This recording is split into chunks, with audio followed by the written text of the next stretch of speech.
ఇంత ఏమీ అవసరం లేదు. మీకు ఏ రోగమన్నా ఉన్ని డజంట్ మ్యాటర్.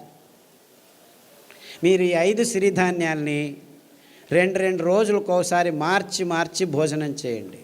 అంటే 2 రోజులు అరికలు తినాలి, 2 రోజులు సామెలు తినాలి, 2 రోజులు ఊదులు తినాలి, 2 రోజులు అండుకూరలు, 2 రోజులు కూరలు, మళ్ళా సైకిల్. అలాగే కషాయాలు. ఈ రోగనిరోధక శక్తి మీకు కావాలంటే ఈ వ్యాక్సిన్లు ఇవి అవి ఏం పనిచేయవు, ఏమీ పనిచేయవు. మీకు పనిచేసేది ఈ 7 కషాయాలు చెప్తాను, పుస్తకంలో రాశారు. గరిక, తులసి, తిప్పతీగ, బిల్వం, కానుగ, వేప, రావి. ఈ 7 ఆకుల కషాయాల్ని 4 రోజులు, గరిక 4 రోజులు, తిప్పతీగ 4 రోజులు, తులసి 4 రోజులు, బిల్వం 4 రోజులు, కానుగ 4 రోజులు, 4 రోజులు వేప, 4 రోజులు రావి కషాయాలు తాగితే మీకు 2 సంవత్సరాలు డెంగ్యూ రాదు, పంగు రాదు, H5 రాదు, N1 రాదు, పంగు, జింక, పుంక, నీఫా, గీఫా, ఈ రోగాలన్నీ మీ దగ్గరికి రానే రావు, గ్యారంటీ. దీనికి ఏమైనా ఖర్చు పెట్టాలా మీరు? కానగాకు దొరుకుతుంది, తిప్పతీగ దొరుకుతుంది, వేపాకు దొరుకుతుంది, రావేకు దొరుకుతుంది, ఇంకా అన్ని చోట్ల నేను చెప్పేటివన్నీ దొరుకుతూనే ఉన్నాయి. మన అదృష్టం. ఒక్క పైసా ఒక్కరూ ఖర్చు పెట్టాల్సిన పని లేదు. ఆకులు తెచ్చుకోండి, బాగా కడగండి. ఏ దానిలతో కడుగుతారు? ఏ నీళ్ళతో కడుగుతారో ఆర్వో వాటర్తో కడగండి. రాగి ప్లేట్ ఉంచిన మట్టి కుండలో ఉన్న నీళ్ళతో కడగండి, స్ట్రక్చర్డ్ వాటర్తో కడగండి. అర్థమైందా? ఆ నీళ్ళతో కడిగి ఆ నీళ్ళతోనే కషాయం చేసుకొని, కావాలంటే తాటి బెల్లం, చెరుకు బెల్లం వేసుకోవద్దండి, గ్లూకోజ్ ఎక్కువ ఉంటుంది. తాటి బెల్లంలో ఫ్రక్టోజ్ ఎక్కువ ఉంటుంది, ఏమీ ఇబ్బంది లేదు. పిల్లలకి బెల్లం కొద్దిగా వేసి కషాయం తాపించండి. 9 నెలల పాప నుంచి 108 సంవత్సరాల ముసలి వాళ్ళు కూడాను కషాయాలు తాగొచ్చు, ఏమీ ఇబ్బంది లేదు. అదే ఆడవాళ్ళు అయితే గోంగూర కషాయం రామబాణం. మీకు ఏమీ తోచట్లేదనుకోండి, గోంగూర ఆకు తెచ్చుకొని 4 ఆకులు ఉడకపెట్టుకొని 2 నిమిషాలు కషాయం చేసుకొని తాగండి. టీవీ చూడకండి, టీవీ చూస్తూను తాగొచ్చు. గోంగూర కషాయం అయితే మీకు టీవీ చూడకుండా చేస్తుంది. మీకు ప్రజ్ఞ ఎక్కువ అవుతుంది, రోగనిరోధక శక్తి ఎక్కువ అవుతుంది, అద్భుతమైన రక్తహీనత నుంచి దూరంగా చేసేదానికి వీలవుతుంది, వైట్ డిశ్చార్జ్ తక్కువ అవుతుంది. ఇలాంటి మీ సమస్యలన్నీ 99% గోంగూర కషాయంతో మాయమైపోతాయి. సో వారానికి 2 రోజులు, లేకపోతే 2 వారాలు గోంగూర కషాయం, 2 వారాలు కొత్తిమీర కషాయము, 2 వారాలు రావి ఆకు కషాయం తాగితే చాలు, ఆడవాళ్ళకి ప్రాబ్లమ్స్ అన్నీ మాయమైపోవడం మొదలుపెడతాయి. ఇంత సింపుల్గా ఉంది విషయం. ఇన్ఫ్యాక్ట్ ఇంత సింపుల్గా ఉందని నేను చెప్పేది ఎవరు నమ్మరు. మొదలు అందరూ అలాగనే వాళ్ళు. ఒక డాక్టర్ లేచి నేను 2 గంటలు లెక్చర్ ఇచ్చిన తర్వాత, ఓ ఈజ్ దట్ సో సింపుల్ అన్నాడు. I said it is much simpler. 2 గంటలు అవసరం లేదు, 2 వాక్యాల్లో చెప్తాను నేను. 2 వాక్యాలు. రోజుకు 1 గంట నడవండి, వీలైతే పొద్దున 15 నిమిషాలు, సాయంకాలం 15 నిమిషాలు. ఇంత అద్భుతమైన పదార్థాలని ఇప్పటికీ ఇస్తున్నాడు దేవుడు. ఎన్ని పాపాలు చేసినా మనము ఆ దేవుణ్ణి ఒక 15 నిమిషాలు పొద్దున్న లేచి ధ్యానం చేయండి, సాయంకాలం పడుకునే ముందు ఒక 15 నిమిషాలు ధ్యానం చేయండి. తర్వాత సిరిధాన్యాలను తినండి, గోధుమలను తినకండి, బియ్యం తినకండి, పాలు తాగకండి, చక్కెర ముట్టద్దండి, గుడ్లను కూడా చూడొద్దండి. పాపం అవేమో పిల్లల కోసం గుడ్లు పెట్టుకుంటున్నాయి, మీరు వెళ్ళి రాక్షసులాగా తినకండి. దానిలో గుడ్లు దానిలో కొండనివ్వండి. లేదు చేపలు చాలా మంచివి, జలపుష్పాలు తినొచ్చని కొందరు స్వామీజీలు కూడా చెప్పడం మొదలుపెట్టారు. దాంట్లో మీకు దొరికేది పాదరసము, మెర్క్యూరీ తప్ప ఇంకేమీ దొరకదు, అంత భయంకరంగా ఉంది. బుద్ధిమాంద్యం పోదు కదా, బుద్ధిమాంద్యులు అవుతారు. మీ పిల్లలు బుద్ధిమాంద్యులు కాకుండా పుట్టాలంటే కొర్రలు తినండి, అండు కొర్రలు తినండి, అరికెలు తినండి, సామెలు తినండి. అరటి బోధ కషాయము, పసుపు కషాయము గర్భిణిగా ఉన్నప్పుడు తాగండి, పిల్లలకు తాగించండి. మీ పిల్లలు బుద్ధిమాంద్యులు అయిపోయి సూక్ష్మగ్రాహీలు అవుతారు. ఇన్ఫ్యాక్ట్ ఫిట్స్ వచ్చి కత్తి చాకు తీసుకొని చంపేస్తాననే పిల్లవాడు, ఆ తల్లిదండ్రులని కత్తి చాకు తీసుకొని చంపేదానికి పోయే పిల్లవాడు పసుపు కషాయము, రావి ఆకు కషాయము, శుంఠి కషాయం తాగిపించి అండు కొర్రలు తినిపించడం మొదలు పెడితే ఇప్పటికి 12 సంవత్సరాలైంది, 10వ తరగతి ఫస్ట్ క్లాస్లో పాస్ అయ్యాడు. ఇలా 100 కేసులు ఉన్నాయి.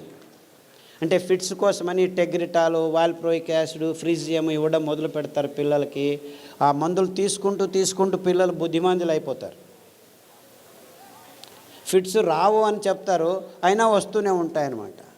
అలాంటి వాళ్ళందరికీ కొర్రలు, అండుకొర్రలు తినిపించి ఈ కషాయాలు తాగిపిస్తే 6 నెలల్లో ట్యాబ్లెట్లు మెల్లిమెల్లిగా ఆపు చేసి ఇప్పుడు హ్యాపీగా ఇంట్లో అందరికీ సహాయం చేసుకుంటూ బాగా నడుస్తూ ఏ ఇబ్బంది లేకుండా మాట్లాడటం తెలియని వాళ్ళు కూడా మాట్లాడడం మొదలుపెట్టారు. అది 15 సంవత్సరాలు 20 సంవత్సరాల తర్వాత. అంతవరకు మాటలు అనేది తెలియని పిల్లలు కూడాను ఇప్పుడు మాటలు నేర్చుకుంటున్నారు.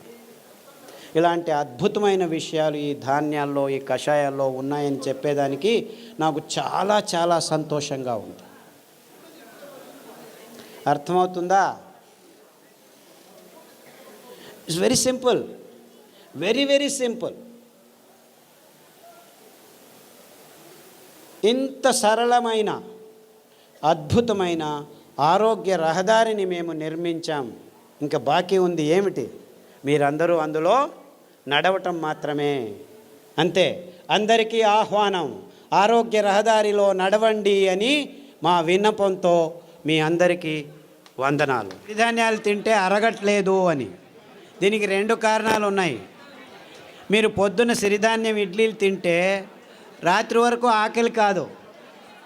మీరు అనుకుంటున్నారు ఈ బియ్యం తిని 2 గంటలకే ఆకలి అవుతుంది కదా, సో అది బాగా అరుగుతుంది అనుకుంటున్నారు. అలా కాదు. ఇది సిరిధాన్యాలు తింటే మీకు ఎంత కావాలో అంత గ్లూకోజ్ అందుతూ ఉండటం వల్ల మీకు ఆకలి కాదు. అంటే అది జీర్ణం కావట్లేదని కాదు మీకు అర్థం. అందరికీ ప్రాబ్లం అది. అంతేకాకుండా మీరు సిరిధాన్యాల్ని బియ్యంలాగే కుక్కర్లో వేసి పుస్ అని 4 కూగులు కూగించేస్తే రాదనమాట. అది ఉడకదు. రాత్రి నానబెట్టి పొద్దున ఉడకబెట్టుకోవాలి. కనీసం 3 గంటల నుంచి 6 గంటలు నానబెట్టాలన్నమాట. నానబెట్టి వండితే ఆ ధాన్యం తింటే మీరు హ్యాపీగా ఫీల్ అవుతారు, ఆరోగ్యంగా ఉంటుంది. సిరిధాన్యాలు చిన్న పిల్లలు, 9 నెలల పిల్లలు కూడాను జీర్ణించుకోగలరు, ఏమీ ఇబ్బంది లేదు. కానీ మీరు వంట వండే విధానంలో మార్పు రావాలి. నానబెట్టి వంట చేయాలి. హలో సార్, మేము dialysis patient. Kidney infection. Hello, కిడ్నీలో చాలా రకాలైన ఇబ్బందులు ఉన్నాయి. ఒకటి, కిడ్నీలో రాళ్ళు రావటం, కిడ్నీ నుంచి యూరిక్ యాసిడ్ ఎక్కువ ఉండటం, క్రియాటినిన్ ఎక్కువ కావటం, డయాలసిస్కి పోవటం ఇలాంటివి. తర్వాత ప్రోటీన్లు ఎక్కువ కారటం, లావుగా ఉండిపోవడం, ముఖంలో వాపు రావటం, ఇవన్నీ కిడ్నీకి సంబంధించిన రోగాలు. కాలు కూడా ఇంత లావు నీళ్లు ఊరుకోవడం, ఇవన్నీ ఇబ్బందులకి చాలా సరళమైన పద్ధతి. అరికెలు 3 రోజులు, సామెలు 3 రోజులు గంజి రూపంలో తాగాలి.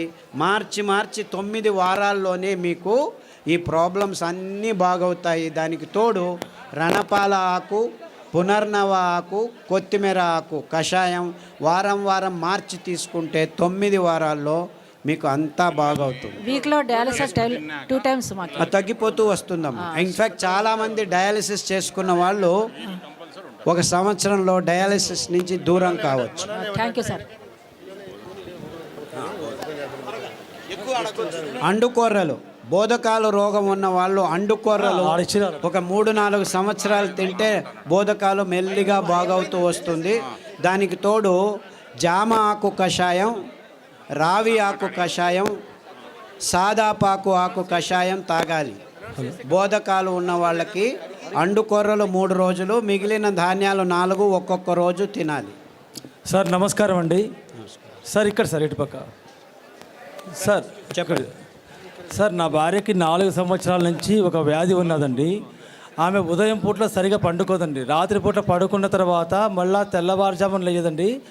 ఆ రాత్రి తెల్లవారుజామున అట్లా 2 రోజుల వరకు అలాగనే నిద్రపోతుందండి. లేస్తే తల తిరిగి వెంటనే మళ్ళీ కింద పడిపోతుందండి. ఈవెన్ పక్కన ఉన్న బాత్రూమ్ దగ్గర నుంచి మంచం దగ్గర రావడానికి కానీ తను నడిచే శక్తి లేక చిన్నపిల్లలాగా దొగ్గాడుకుంటూ వచ్చి మంచం మీద పడుకుంటుందండి. లేస్తే మళ్ళీ ఫుల్గా యాక్టివ్గా ఉంటుందండి. ఇది ఎందుకనేది అర్థం కాలేదండి. దీనికి వెర్రి నువ్వుల నూనె 2 వారాలు, నువ్వుల నూనె 2 వారాలు, ఉదయం లేచిన వెంటనే పడిగడుపున తాగించాలి. దానికి తోడు మారేడు ఆకుల కషాయం, బిల్వపత్రం కషాయం అంటారు. మారేడు బిల్వం రెండు ఒకటే. గరిక కషాయం, పసుపు కషాయం, సాదాపాకు కషాయం. వారం వారం మార్చి తాగించండి.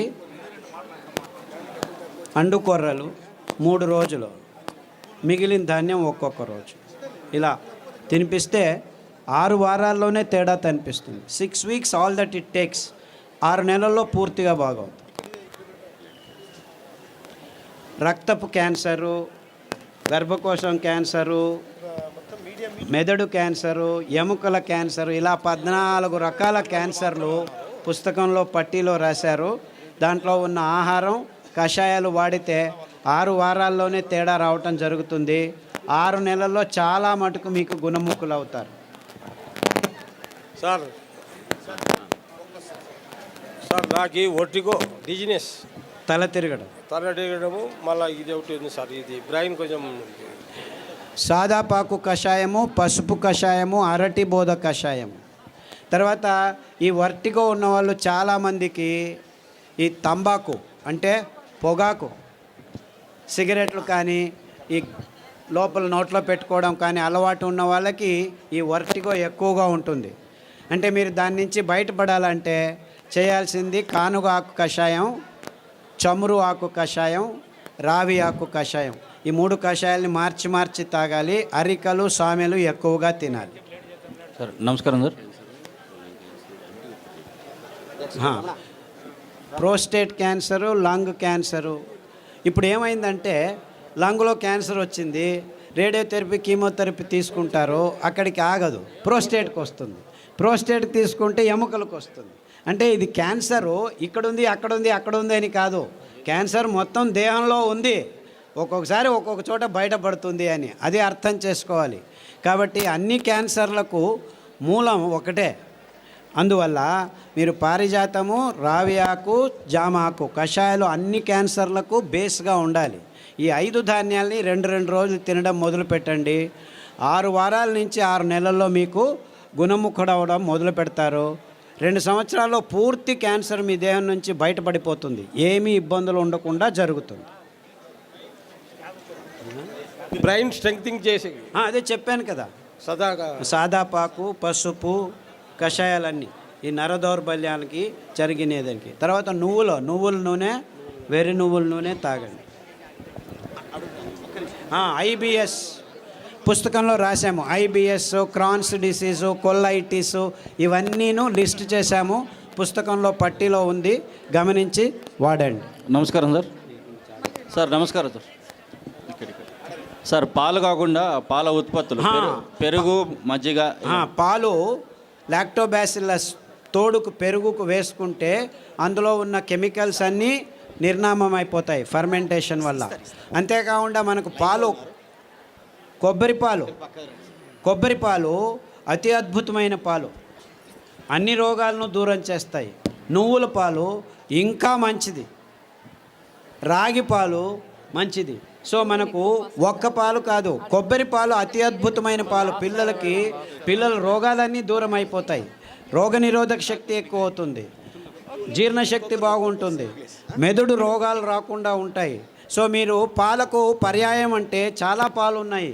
కొబ్బరి పాలు, నువ్వుల పాలు, రాగుల పాలు, సజ్జల పాలు, ఇలా 4-5 రకాల పాలు. దానిలో నుంచి పెరుగు కూడా చేసుకోవచ్చు, ఏమీ ఇబ్బంది లేదు. సార్ నమస్కారం అండి. నా పేరు పూల రమణ సార్. ఈ పరిసర ప్రాంతాల్లో మాకు రాగిడి భూములు ఎక్కువ సార్. సో ఈ ప్రాంతంలో మేము ఎక్కువగా జొన్నలు పండిస్తుంటాం. జొన్నలు, రాగులు, సద్దలు పండిస్తుంటాం. వాటి గురించి కూడా మీరు కొంచెం దయచేసి వాటి వివరణ కూడా ఇవ్వాలి. పుస్తకంలో రాశారు తటస్థ ధాన్యాలని. ఎందుకు మీరు రాగులు, సజ్జలు, జొన్నలే ఇంకా పెంచుతున్నారంటే కారణం ఇంతే. ఇది చాలా టెక్నికల్ రీజను, ప్రాక్టికల్ రీజను. రాగులు, సజ్జలు, జొన్నలు నగ్న బీజాలు అంటారు. అంటే దానిల మీద కవచం ఉండదు. అంటే దాన్ని మీరు మిషన్కి తీసుకెళ్ళి డీహస్కింగ్ చేయాల్సిన పని లేదు. అందుకే